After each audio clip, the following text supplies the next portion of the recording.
This is the One and All Podcast, a proud member of the Dunham Audio Network. You're like, I wish we could have recorded that. Like, Baba. I think that's how we're going to start the episode. Have to. I need to gain you down a little bit. We will always be the same. Our beliefs will be unchanging and unwavering. We believe continually in one truth, but for all humanity. In one Savior, but for all people. One truth that will be delivered in love and compassion, connecting every one person to all that God has promised them. Welcome to the One and All Podcast. My name is Aaron Magnuson, and I'm joined by Ben Lounsbury. And today, if you haven't noticed already within these first couple seconds, I have something going on with my voice. And it's like this for the duration of the podcast, and I want to apologize up front. Yeah, that's all right. I think it sounds nice. Adds to your singing voice. Yeah. So, Now, the heads up about this conversation we're having with some team members from the Global Outreach team. yes. Michael, Danielle, and Audrey. They're joining us today. Some heads up. I don't have a mic in this conversation, so you'll probably just hear me yelling and shouting in the room while Aaron navigates the convo with his lovely current condition Voice, yeah. of his voice. And I'm not sick. It's just something that happens to me in California. My voice dries out, and we struggle through. But the content of this episode is so good that it will way outshine what's going on with his voice. I try to talk minimally because Audrey, Danielle, and Michael add so much great stuff to the conversation. Yep, get to hear kind of where they came from, how they got involved in One and All Church, some of the grossest things they've ever tasted on an outreach trip, and some singularly life-impacting stories that have kind of marked them and the reasons why they do ministry. So, We hope you enjoy this episode.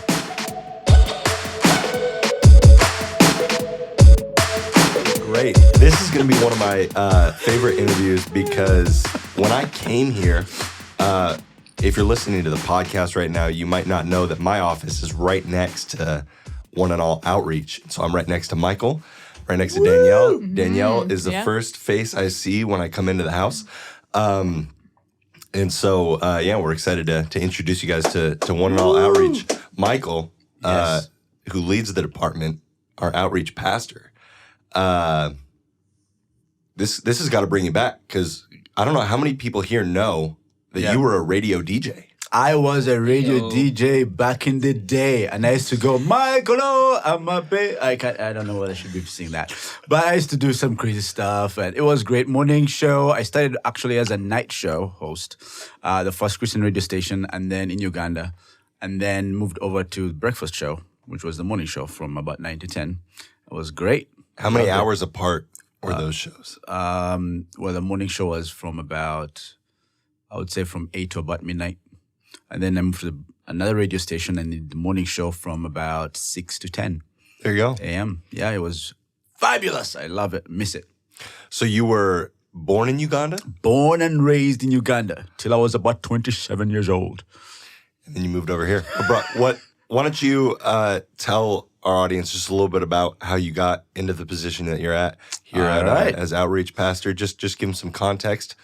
That's good. Yeah. All right, let's. I'm going to try to make it short because it's a bit long. But That's what good. happened was I got married. I met my wife in Watoto. Some of you had Watoto when you came to One and All Church last year. I was traveling Watoto, met my wife. We got married, lived in Uganda for 3 years, then came to America after that. And after I was here, got a job, first as a carpet cleaner. Woo! Stanley Steamer. Yep.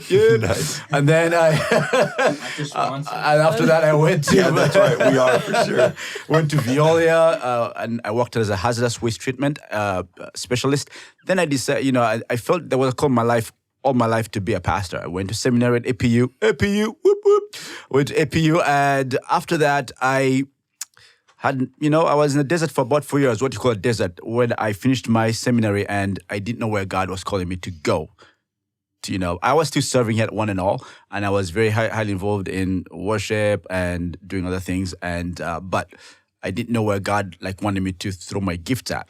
And then one day I was very frustrated driving on the freeway, and I'm like, God, it's been 4 years, and you said you blah, blah, blah, blah. I was really upset.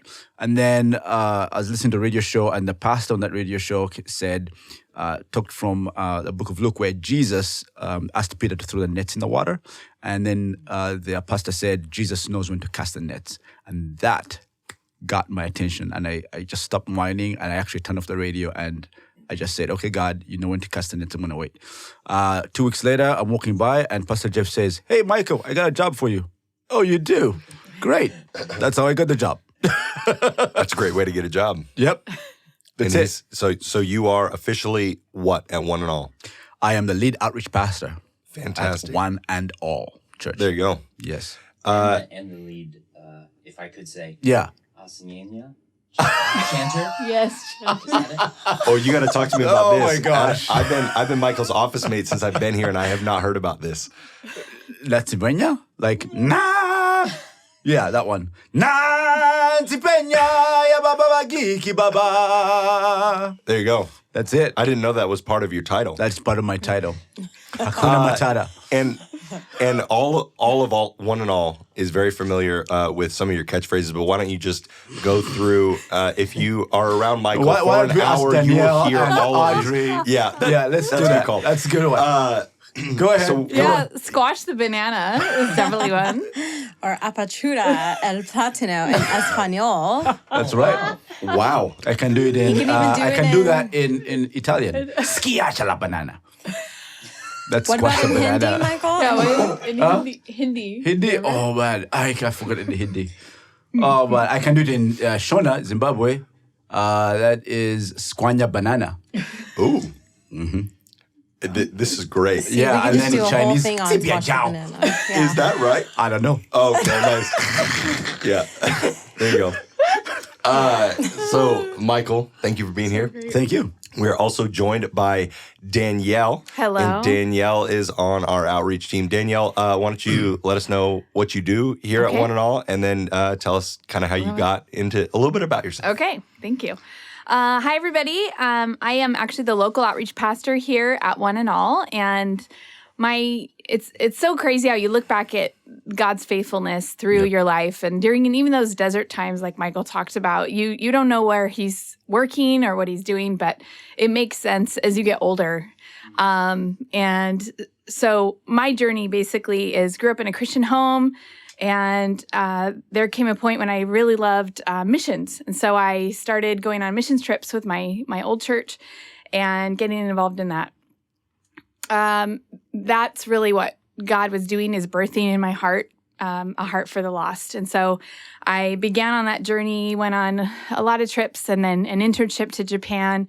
And I came back, and a lot of my friends had moved on while I was gone for that year. They moved on out of state for school or getting married and stuff. And so I was like, I don't have anybody, my people are gone at this church. And so I was really praying about it and thought, if I don't have community, I'm not going to survive here. And I'm really afraid of the choices I'm going to start making and the people I'm going to start gathering around me. So I decided at that point to start looking for another church. And at that point, I was 20, early 20s. So I ended up coming here and literally called up, and here I am, I'd already graduated high school. I'm in my master's degree now. And I call and I'm like, what's the next service? They're like, actually college group, because college group is Thursday nights. So I thought, if I don't go, even though I'm really not in college technically, and I'm way older than everybody, I'm just going to show up, because if I don't, I'm going to chicken out. So I walk in there, I meet some people, and they're like, hey, Sunday is our ministry fair. I thought, this is so funny, Wow. God. So a couple days later, I show up, and out here on the dirt, it was dirt at the time, instead of the grass, walk around all the tents and go up to outreach, because again, my heart for outreach. And okay, God. So I just started coming here. And then I saw a job opening. And at the time, I was a substitute teacher for about 4 or 5 years. You were a substitute teacher? Yeah, I was doing that in college. Lovely. Yeah, it was fun. What subject? It was K through 6th grade. Oh, fantastic. Yeah, I did do a bout of junior high, and it was out in Rialto School District. And there was a kid threw a desk. Like I turned around to do something, and a kid had thrown a desk. And another kid got hit. Yeah. The proctors come in. Like it was this whole fiasco, and it freaked me out. So I was scared to death. So I took junior high off my list. Yeah, I stuck to just through 5th, 6th grade. So God was moving there, and then I saw that there was a job opening for an admin assistant, and that was 15 years ago. Took that job, and then while I was there for about 8-10 months, I was doing admin for women's and men's ministries. And then it's funny how then a job opening came up in outreach, but I'm not done with my master's degree. I'm still, I have personal experience, but I don't have anything backing it. And then at the time, Mike Long and Chuck, they were our pastors and executive pastor, and they called me in the office and was like, "Hey, we heard you're working on your master's degree. Why haven't you applied? Why haven't we seen an application?" I'm like, "Because it's way over my pay grade." And they said, "I think you should. We really feel like God's leading us to hire you." I was like, "Okay." So I filled it out, and that was 14 years ago. The end of this month will be 14 years. Wow. It was really fun. If you want to know anybody in the church, Danielle knows. Danielle knows everybody. Everybody. Yeah. It's so funny because I don't really remember names. Faces I'm good at. Yes. But I'm working on the name thing. I'll be like, "Hey, Danielle, do you have this person's number?" "Yep." "Oh, yeah, there." "Oh, it's there. My context." Wow. Great. That's awesome. And then it's crazy. So that was global outreach, and I did that for 10 odd years, and then leading trips and putting together the missions teams and visiting missionaries. And I was leaving 4 times a year, and it was getting really hard. Especially here I am in my 30s now, and God brought my husband Shane later. And as we got married when I was 31, 32, and we're getting started with kids, and then I really felt like we went on a trip, and actually Michael and his family was on that trip. We had gone, I was leading that trip out to New Mexico to the Indian reservation. And I really felt like God was saying on that trip, like, I'm here alone. It's a family trip, but I'm here without my family, right? My husband and my 1-year-old are home. And I really felt God was saying, I need you to focus locally, and I want you to focus on your family. And so little did we know we'd be going through 3 miscarriages during that time frame in between the kids, and then a journey of being pregnant again, and then having our 2-year-old now, Maddox. And so I really felt like God was saying, I love your heart for the globe. And it doesn't mean you can't go back, but focus locally. And at the time, we actually needed some local outreach pastor who was starting our Rooted program here, needing a Serve Week coordinator, needing someone to establish local relationships. So God was definitely stirring in that. And now through the local connections, though, my husband and I feel called to adopt. So our 3rd child we're adopting, and we're talking about, we filled out the application. We've done 2 interviews now. And so we're really praying about God's timing in that, and He knows when to cast the net. So that's good. Awesome. Well, thank you for sharing. That's awesome. That's one of Ben and my favorite part of this podcast. Yeah, it's good. Is seeing we actually have the words written up there. We want it to be bold, real, fresh, generous, truth and love, and what comes along with that is transparency. And the whole heartbeat behind starting this podcast is getting to know the people behind the ministries. And so Danielle, thank you for sharing. There's so many people that are going to be encouraged by your story and your vulnerability. So thank you for sharing. I would say this, Aaron. What's going on with your voice? Yeah, I thought we'd probably address this in the intro outro. Close my eyes. If only I could sing, that I might be able to make some money off of this. This podcast is being recorded in 2020, early 2020, and the coronavirus is a real thing. And so this is not that. As opposed to not. As opposed to not a real thing. Room. This is a small room. Oh, where's my mask? Our outreach, took this way in a different direction. Can I make you some tea or something? So I have no idea what's going on. Audrey, I do appreciate that. I'm just losing my voice. That's it. I feel great otherwise. I'm really happy to be in this room with you. Maybe guys. you're just talking too much. It's his radio voice. It might be, yeah.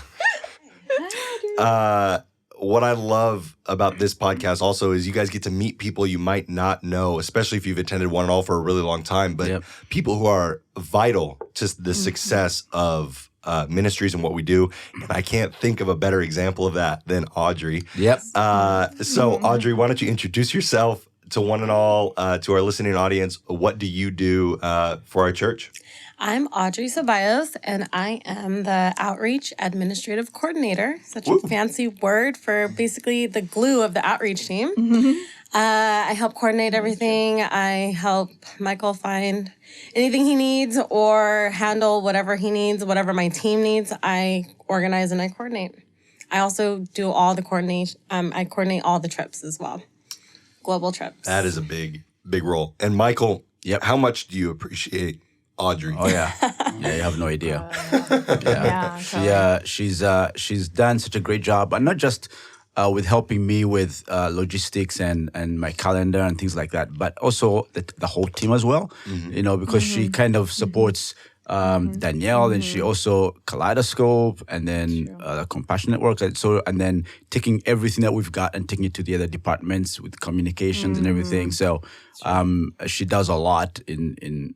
Yeah, so it's great to have her. She does it with a joy too. Yes, so that's great. Yes, the happiest face that I see when I walk into the house. So I thrive for stuff great. like this. So how did you get into? Tell us a little bit about yourself. How'd you get here?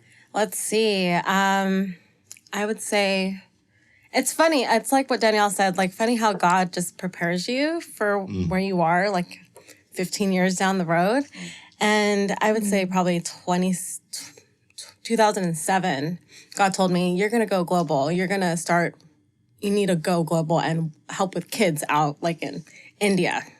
So like, I was like, oh, I'm going to be like the next Mother Teresa. I need to do this. I need to do this. I'm switching my major to global studies, blah, blah, blah. I did all that. And then fear came over me. And I was just like, oh, I can't go to the University of Humboldt, which they have an amazing global studies program. And I was like, I don't know how to do that by myself. I can't afford to live in California on my own, you know, because I was the workaholic that had 3 jobs to live out in California, you know, Los Angeles County.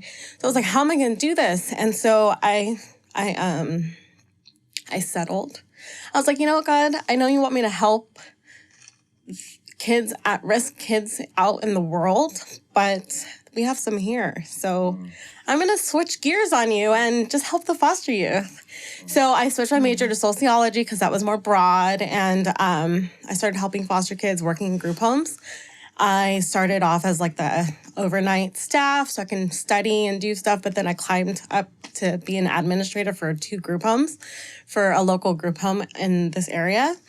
And so I went from, you know, just hanging out with kids to managing 12 kids and their lives as well as 12 staff and their lives. And it was rough. Like, it was crazy. Like, I went from seeing just regular kids who didn't have family to it got worse to sex trafficking kids. So it was tough, especially towards the end of my 10-year career doing that because I started my family. And I was on call 24/7 and never really saw my children or rested. So it got crazy to the point where I was being attacked by these children. And I was like, okay, I really want to help these kids. I really want to do what I can, but I need to focus on my family. So I took a step back from that and took a year of not working. And it wasn't by choice. Like, I literally, like, God really humbled me for that year because I was like, oh, I have so much experience, you know, like, I'm going to get a job in less than a month. Like, I'll get that job quick. I kid you not, Aaron. Like, every month for a whole year, I had 5 job interviews. Wow. Like, I had interview from interview. Like, I became an interview pro. Because I went from, like, not being in that, you know, that environment for 10 years to knowing how to do an interview well and how to, you know, I mastered it because literally every month. And, but the doors kept getting shut. And I was like, okay, God. So that was my year of, like, I went and did Rooted. That opened my eyes a lot. It with the church, and I was able to, okay, now I'm ready to listen, God. Like, you told me 10 years ago to go do global and like to, you know, to follow you and obey you. And I didn't because I was scared. So I started serving here because, one, I wasn't working and I needed, you know, mommy needed some time away from kids all day. So so I just served, and I remembered why, you know, I wanted to be somewhere. And then a position became available, and it just happened to be an outreach position, which I'm all about serving, you know. So, and now that I'm here, I'm like, oh, I'm not on a trip, but I'm equipping the saints to be on these trips. You know, I'm equipping people to be disciples out in Africa and in India. And that's even larger than, you know, than just me being there. That's right. And so I'm like, how crazy. But it's also crazy because not only did I have the experience of working with, like, you know, kids out here and just the systems, because I can help Danielle when she's doing local outreach with DCFS, Department of Children and Family Services. I have all that knowledge. So I'm like, oh, these are the pointers of what you need to do when you talk to these social workers. Or I can help our launch ministry 9 families, because I have that experience. So I can bring that to the table with my team. But also, before this, I was a travel agent. Like, God, really, you prepared me for these global trips and coordinating these trips, because I already know how to do that. You know, I was a customer service rep. That's why I have this, you know, smile all the time, because I'm here to serve others. Totally. So it's just crazy how God brings you back to where you needed to be. Yeah. I love that. Yeah. Ben, I can see the wheels turning in Ben's head right now. Every single person that has been on this podcast so far has done something in their life that they thought at the time was completely unrelated and random. And God has taken that, our whole history, for such a time as this. And so I just really appreciate you sharing that. And I think for our listeners, that's important to know, because it might not lead you to being on staff at a church, but what you're doing right now is not random. And when you can make that shift in your head and avoid just thinking, why am I here, and squandering maybe a reason why you are there, or being discouraged for where you are right now, you have no idea what God is setting you up for. So Audrey, what a great story. I so appreciate you sharing that. And we're really lucky to have you. Yes. But I want to shift gears a little bit now that you know a little bit of the team. And this is not the entire team. I do want to say that, which is why we're going to have future podcasts. But the three representing One and All Worship, or One and All Outreach right now, just why don't you guys share a little bit of the vision and why a church has this? Got it. So one of the things that our listeners need to remember is, our lead pastor Jeff, is a missionary at heart. Like that's his thing. One of the things, so our role is basically to take Pastor Jeff's vision, put it into action in terms of outreach. And so we take what he says, what he believes our church is supposed to be doing, and the thing that he always says is city on a hill. He wants our church to be a city on a hill. So our job in the outreach department is to make sure that happens. How can we do that? And so globally is we partner with organizations, CICM, which is Central India Christian Mission. In Africa, it's with Denford, and which is African Development Mission Trust. And then with Stella in Kenya, we do that there. And we have some other missionaries as well there. But our job there really is to help them become who they need to be, the vision that they have. And Pastor Jeff has poured into most of those people there. We also partner in Mexico. We have a short cross the border, where people, hey, I've never been on a mission trip before. This is what we do. You go across the border, you learn what it is to be generous right across the border for people who don't have time.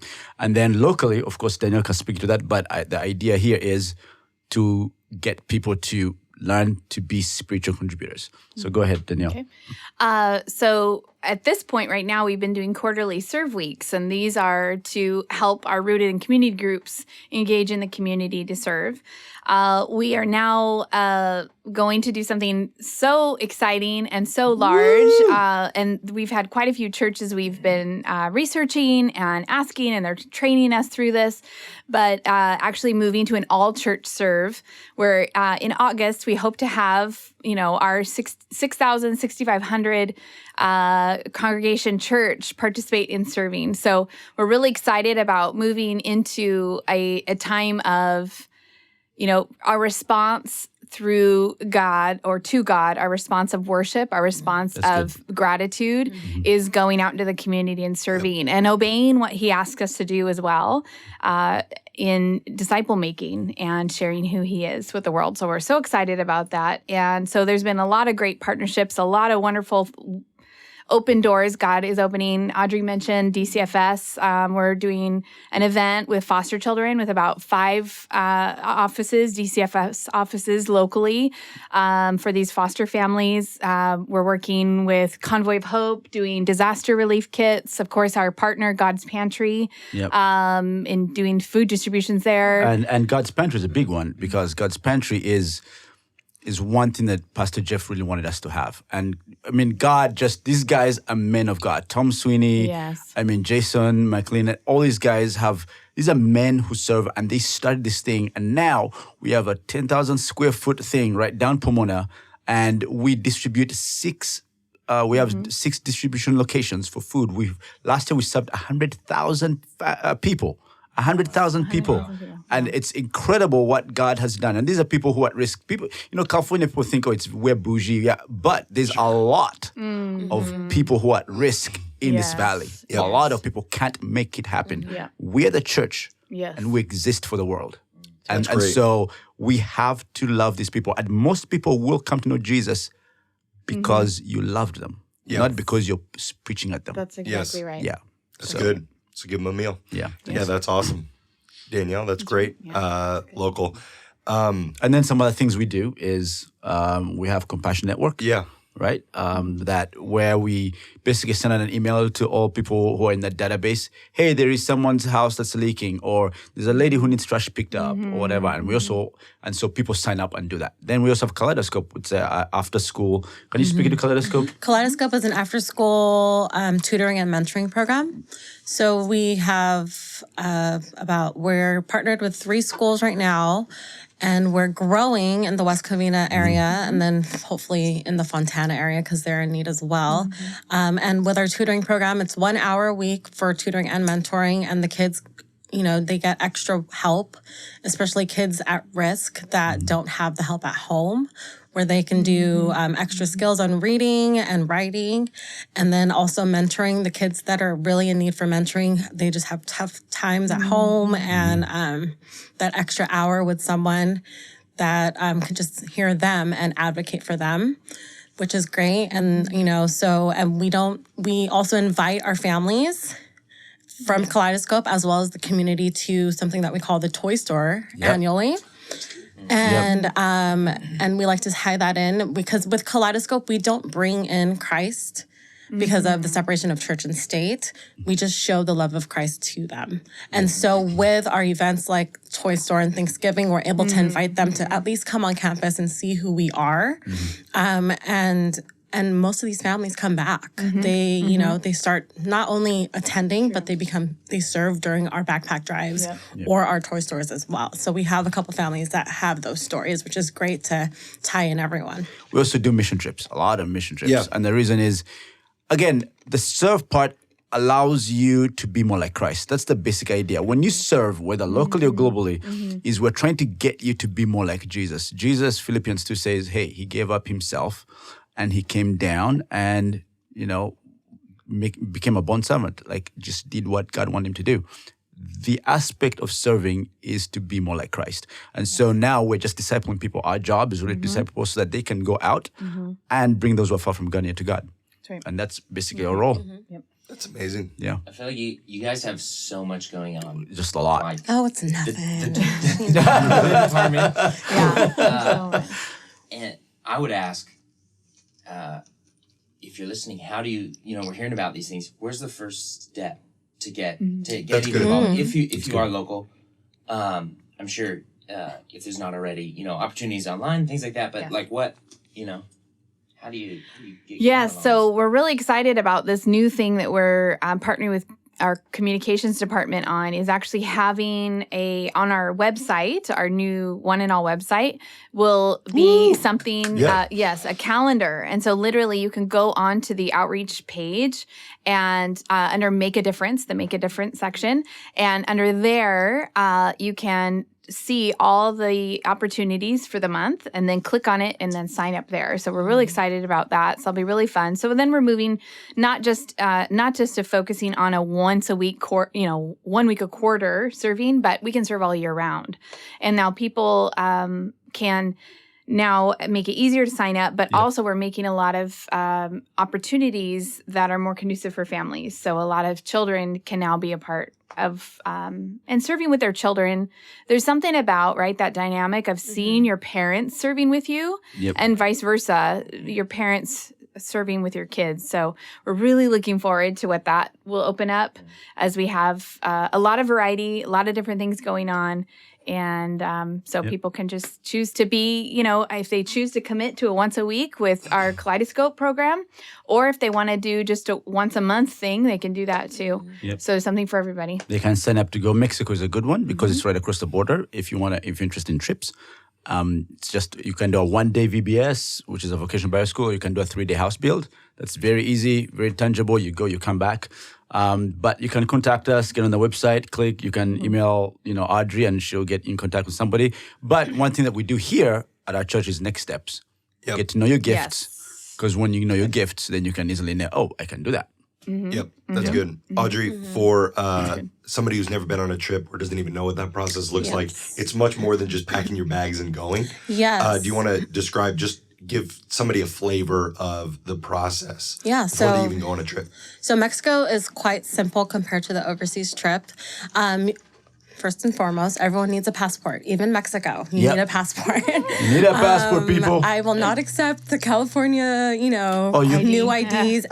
Even though some people say it's okay, I want my team to come back. Yes. So just get a passport. Thank you, Audrey. Yeah. Or you can do a passport card. Passport card as well if you just plan on staying on ground.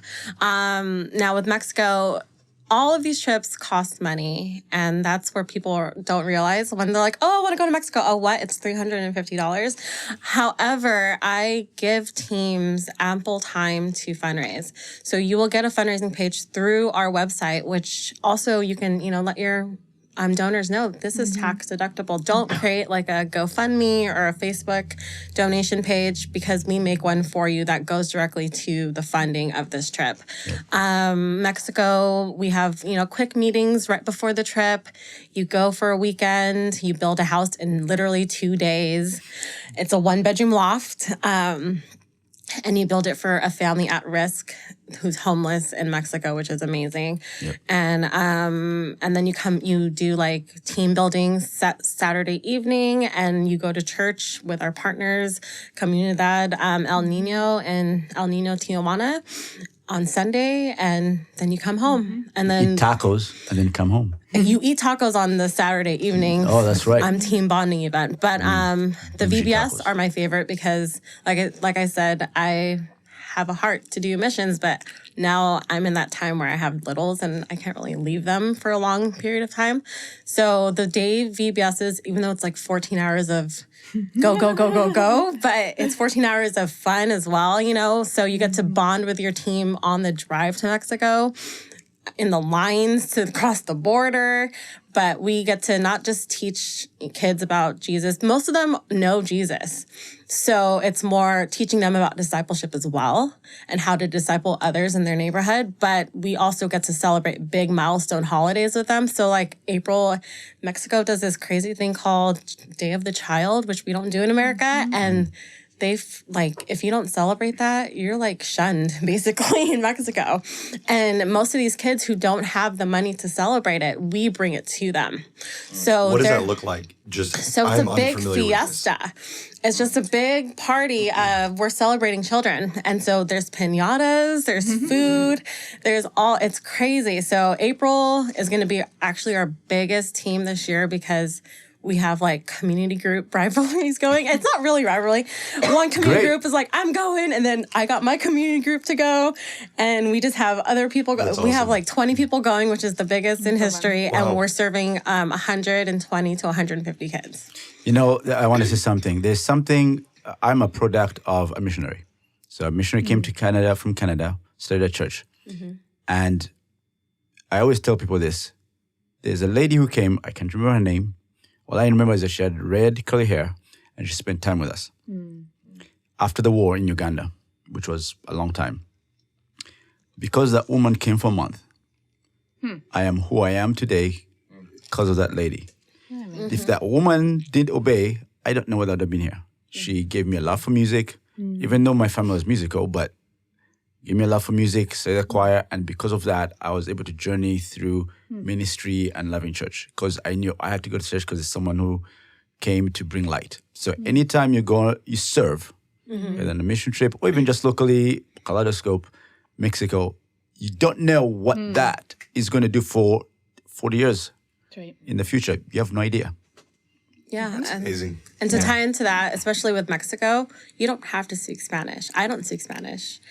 And it's just your love permeates through what you're doing in your service with these kids that they just want to be with you. They don't care if you say ocho in a weird way. Yeah, like you know? I just go and say Like- apertura or platano. Yeah.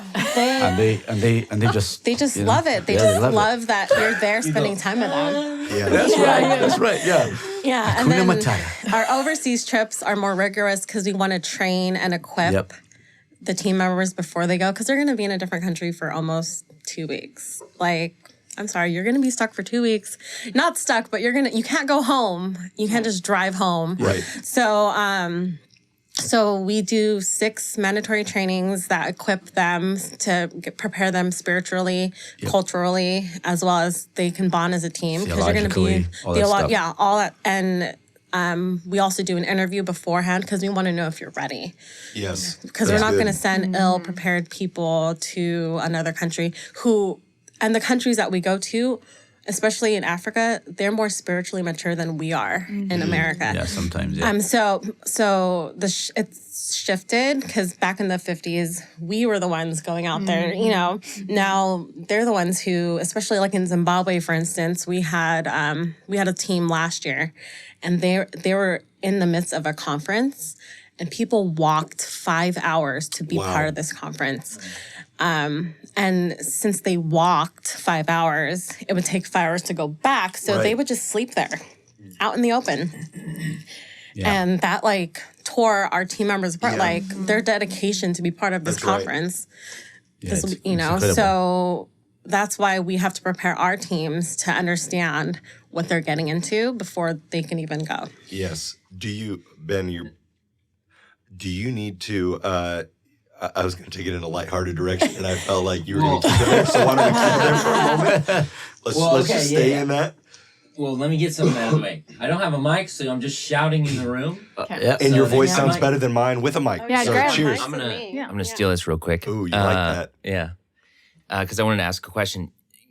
This made me think of it. What Audrey was talking about, but experiences that have really affected you doing outreach, but have kind of marked you for your vision and focus for what you're doing now in the church.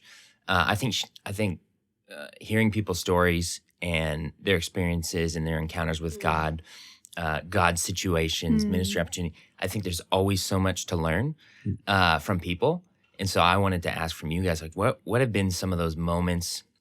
If there was one that you could pick that meant, man, that's really stuck with me, and that's why I'm marked. I'm doing. And Michael, you mentioned, the missionary that came to your country when you were young, but beyond that, the opportunities that you've had to see God move and encounter God, if there's one, I wanted to ask, to share, because I'd love to hear. I'll start. For me, and this is interesting because I'll share 2 quickly. One is You only get one. No. Yeah, I know. I only get one. No. Yeah.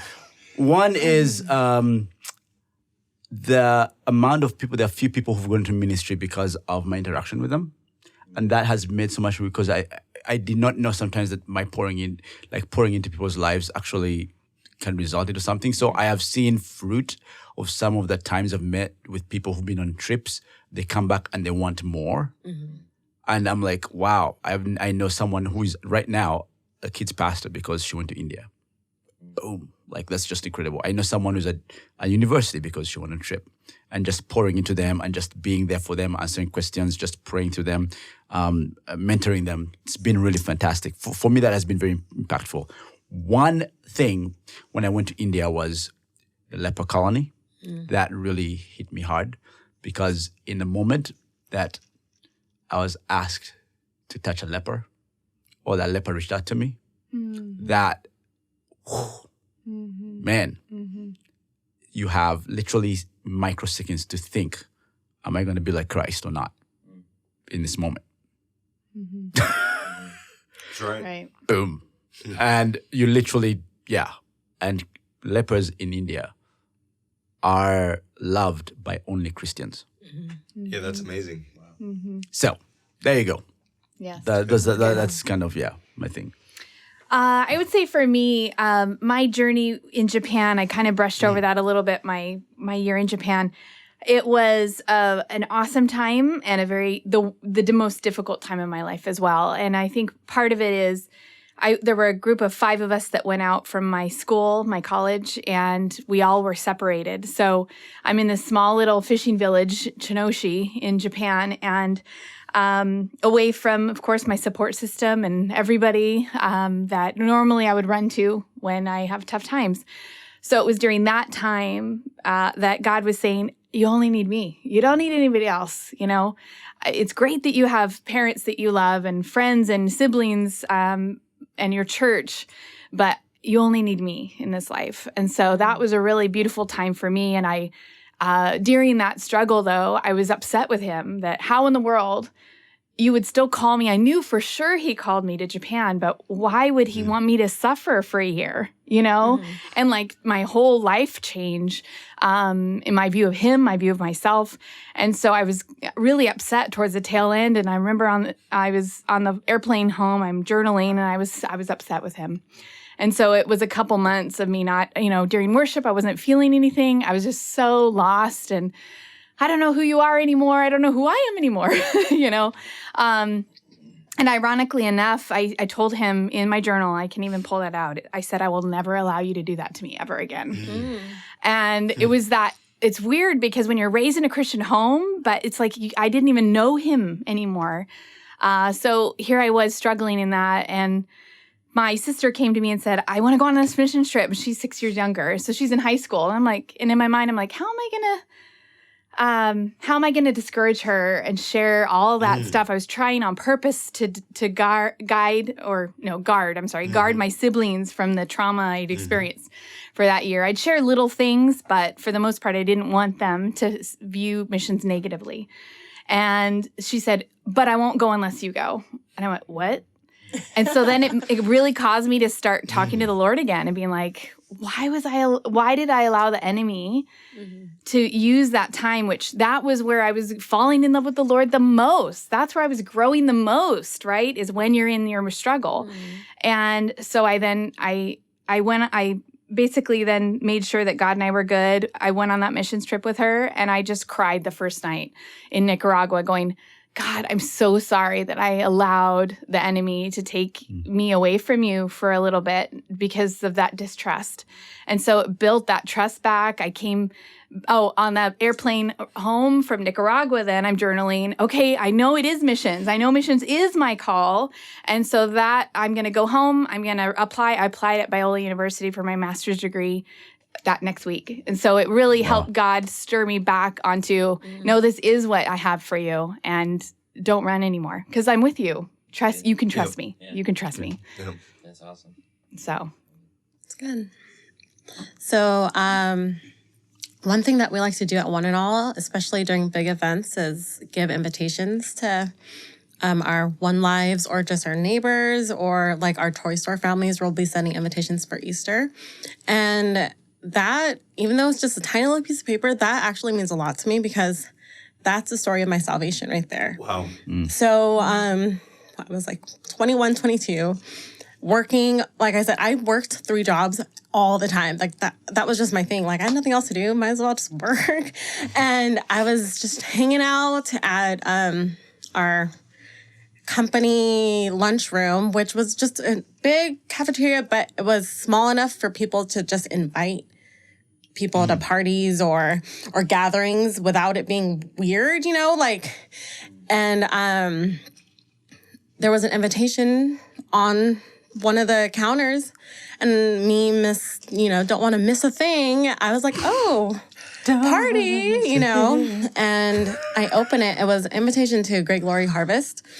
And I knew about those in high school. I was one of those kids that if you knew me in high school and you see me today, you're like, that's not Audrey. Like, it's night and day with how I was as a high school, teenager and how I am, 20 years later. Like, it's crazy. But, and I knew about Harvest, but I was like, no, But God told me that day, like, no, you're going.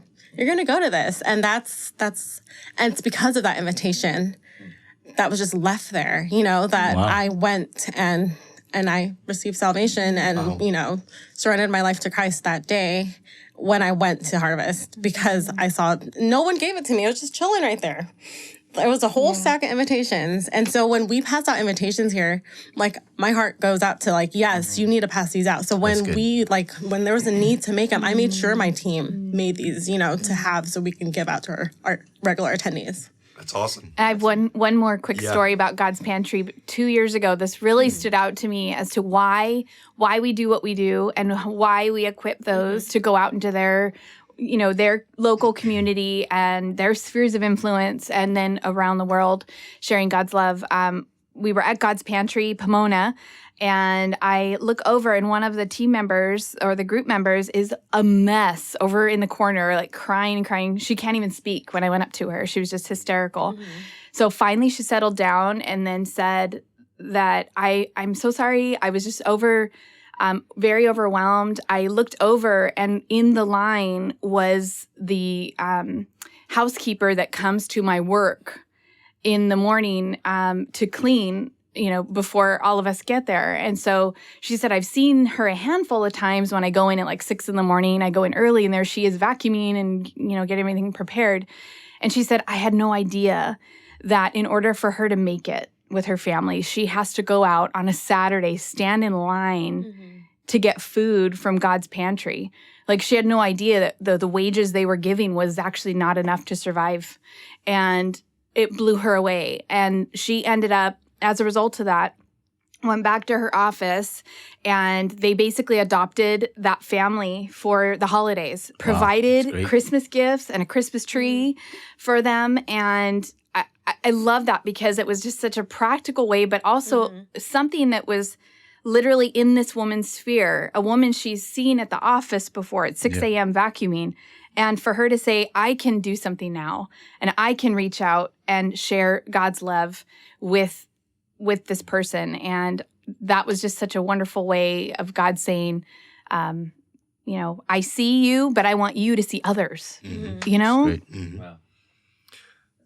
Wow. Thank you each for sharing those stories. It's impactful for certainly me and all the people who are listening to this. And Ben, I'm glad you asked that question. But I am curious. We also, on this podcast, drink coffee. Michael, you're drinking tea. Yeah. And we review it at the end. But before we review the coffee, I want to hear from the outreach team, what is the grossest thing that you have eaten? Well, I mean, I haven't. So I'm glad Ben asked his question first, because those stories would not have shown up. And I'm really glad those stories showed up. But I also want these stories. All right. Oh, let's see. All you were thinking about the whole time was... Totally. I know. I wonder what's disgusting. No, I was thinking the whole time, thank God Ben is here. Yeah, totally. My pommy worm. Yeah. A what? My pommy worm. Okay, you got to tell me where those exist, and Zimbabwe. then Zimbabwe. and then you got to Zimbabwe. describe it a little bit. It's a worm. It's It's a big fat worm. It's a big fat worm. Yeah, It's like crunchy like on the a grub, outside. like a grub in the Yes. Lion You King. know? Yes, like Yes, Lion King. yes. Okay. Yes. Spell it? Mapomi, Yeah. M-A. Danford will be talking about it. Yeah, I think it's today. WAMPAMI. Yeah, or something like that. Actually, I don't know if I have a certificate. It's as big as like my, what's Yeah. this, 3 inches, Some whatever are it is. bigger, Some yeah. are bigger, Index and finger. you go down. It's the best. You go down to this place near Victoria Falls, and you when you eat it, you get a certificate. It's Really? Bomba. Mapomi one. Yeah. Wow. Boma. Whoa, Boma. Boma Center. It's Ooh. the Well, best. Boma is the restaurant. Is a restaurant. But it's Okay. kind of weird. It's kind of crunchy, and when you bite into it, It just explodes. squirts. Oh. It just explodes. It's weird. Yeah, it's weird. It tastes. Yeah, And is it served cold? Do you cook it? Is it like coming fried, off the grill? I think it's Oh, fried. Okay. It's fried, but it's very high in protein. It's I the wouldn't- local. Yeah, it's This the is like- local. Alec, This is like the Lion King. Alec brought Yeah. it all Alec back. from our production team Okay. brought a whole bunch back because he actually enjoyed them. Alec did like them. No way. Yes, he Okay. ate 2 the last time he was there. For those of you that know Alec, yes. this might not come as a surprise, but Disgusting. Yeah, it's very. They look So like do you giant enjoy it? caterpillars. Or Yeah. not? Driving. Okay. Yeah. I had to do it because I Cannibal. wanted a certificate. But that was the Yeah, weirdest. that's nice. why I- Yeah. M-O-P-A-N-E. yeah, M-O-P. Mapomi one. Yep. Wow. If you want to Google that. Danielle, weirdest thing you've ever eaten. I would say that is up there. That Okay. the other I would say is I'm trying to think. It's so funny because when I was in Japan, I fell in love with sushi and Sure. octopus You have to say it and like Mr. Bean, sushi. and sushi. Yes.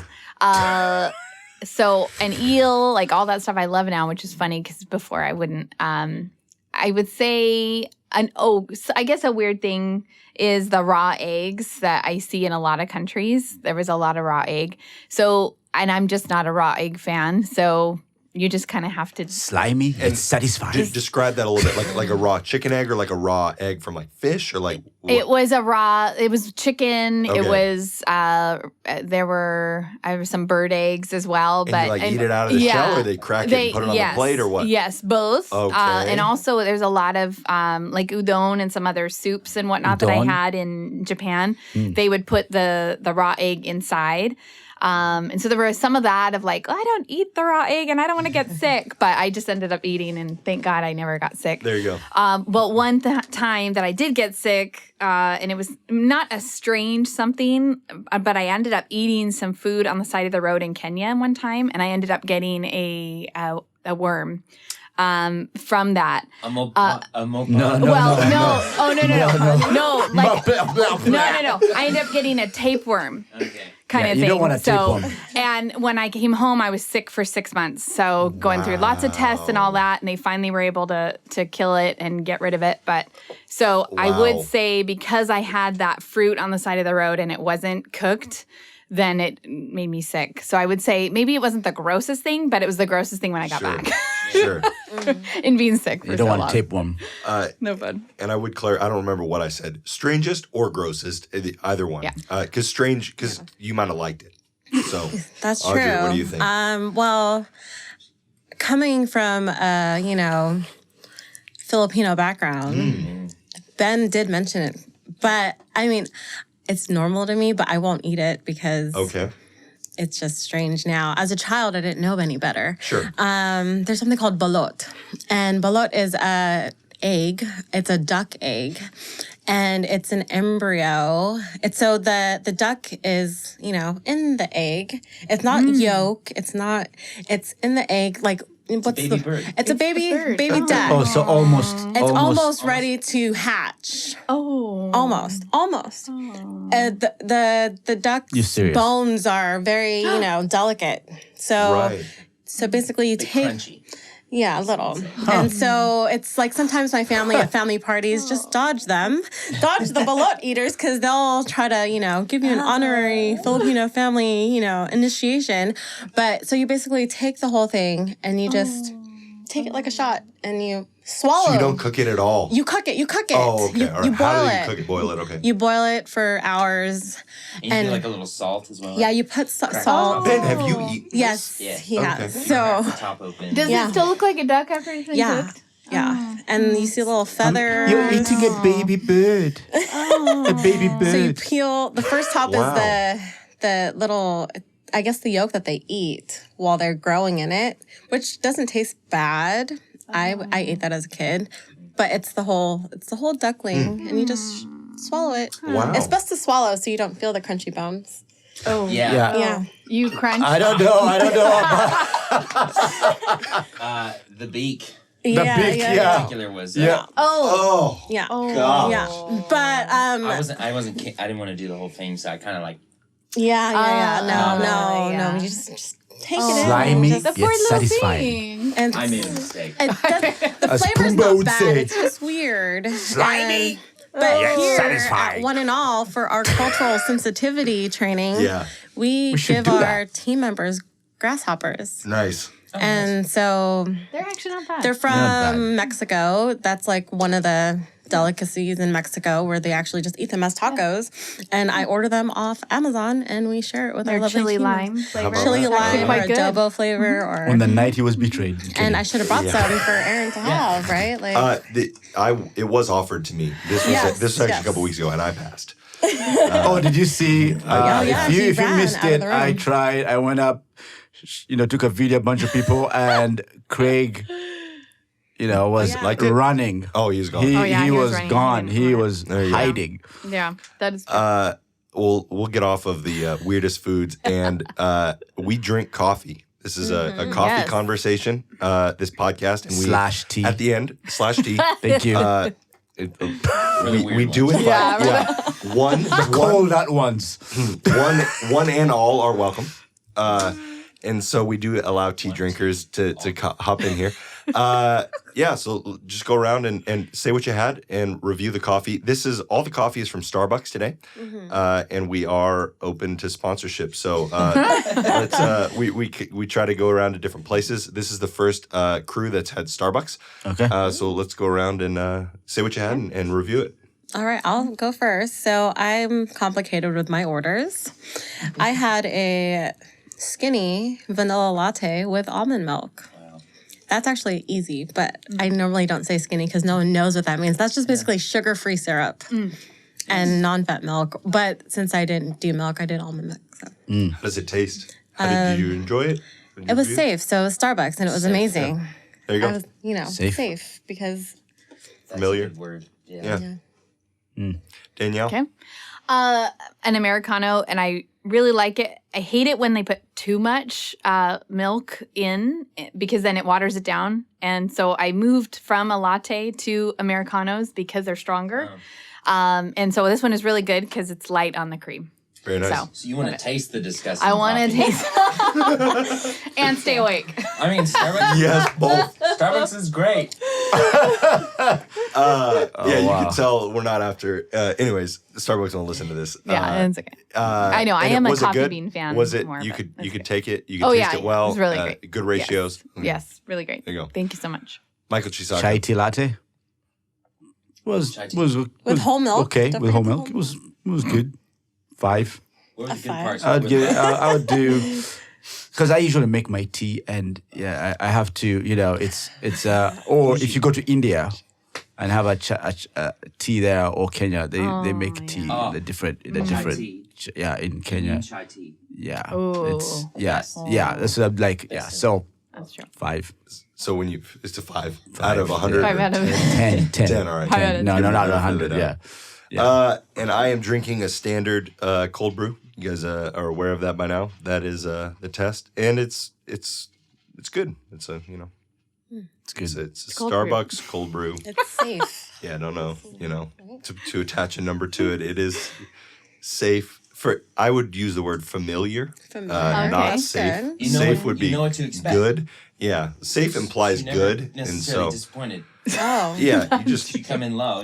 Coming low. Yeah, that's right. Aim low. wow that's good I That's don't very want to good. attach a number to it, but this is the only cold brew I have right now, so I'm drinking it.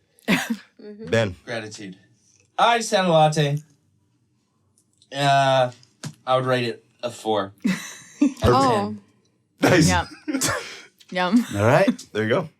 it's good But it did the trick. But it did the trick. That's That's right. it. Well, thank you guys for being here.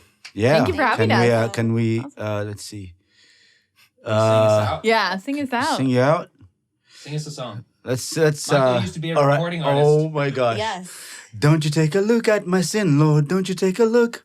Simple prayer from a contrite heart. That's a song? Yeah. Perfect. That's one of his songs, I think. One of the hit songs. Oh, let's see. My brain is farting right Sing now. one of your songs, I'm trying to. That's a song. That's yeah. She said one of your songs. Oh. We wanted to sing together. Let's see. I met with someone. His name is Jesus Christ. He said, "Come unto me, and I'll give you rest and set you free." Wow. Yep. I want to join. Wow. Thank you. I want to join, but I don't know that one. You don't know that one? I'm not as cultured as you are. That is I cultured. think. No, you're not. All right. Hakuna Matata. Yeah. Come on. What a wonderful phrase. Come on. Hakuna Matata. Ain't no passing craze. Come on. It means no worries for the rest of your days. It's a problem-free. Come on. Philosophy. What?